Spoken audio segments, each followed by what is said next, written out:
So our psychology is built around attachment. When we're not attached, we're not doing well. It's really important for us to acknowledge the piece where we need other humans. And then if you think about it from a very biological standpoint, our babies do not make it for very long if they don't have someone protecting them, right? Where you look at many other animals in the animal kingdom and their infants, their babies, within a couple of weeks, months, sometimes even a couple of days for some of them, they are independent on their own and they actually have a pretty good chance of surviving even if something happened to mom.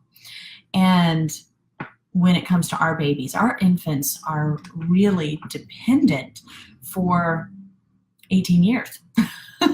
Some would say longer.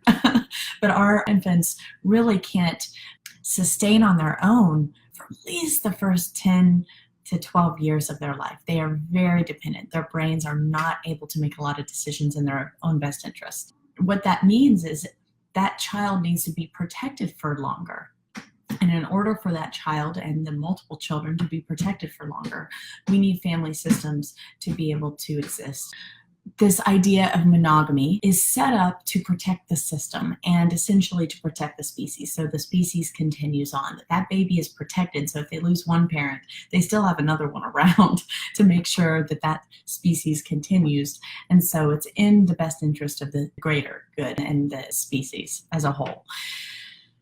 But at the same time, it's also built into our system to procreate as much as we can before we die, which is also in the best interest of the species. And so here are two needs conflicts that are constantly taking place in our biology. And what's happened is we've developed a lot of constructs around, social constructs around these needs. So if you think about whorehouses, and you think about escort services, and you think about all these things that are to meet one set of needs, and this idea of marriage to keep the families together. So you can't leave, you gotta stay, right? Because the government has said that you're gonna stay. And then we look at religion, that has set up all these constructs around staying together and the idea of monogamy and having one partner, though that extra biology isn't going away, that need to continue to reproduce. So there's a biological component to this. How do we manage these conflicting needs? What's right? What's wrong? What's damaging? What pieces are harmful to the relationship, and what pieces actually could be helpful if we were to break away from certain constructs that were set up based on a situation that might not exist anymore. So what have been some of your experiences with polyamory? Swinging is very common. Any other forms of non-monogamy? I pulled a couple of stats. 1 in 5 of this group had practiced some kind of non-monogamy in their relationship. And then in other research, 4 out of 5 Americans had had sex with people outside of their relationships, male and female included. And this is the interesting part, almost equally, male and female, where they had close emotional, romantic, and sexual relationships outside of their partner. In 2012, they did a huge study in which they found out that really when they looked at the longevity of the relationship, the happiness, the health, the sexual satisfaction, the emotional intimacy, and the health and well-being of the children, there was no evidence that polyamory or that monogamy was better. That the polyamory versus monogamy actually was a spurious factor. It had nothing to do with the health of the relationship.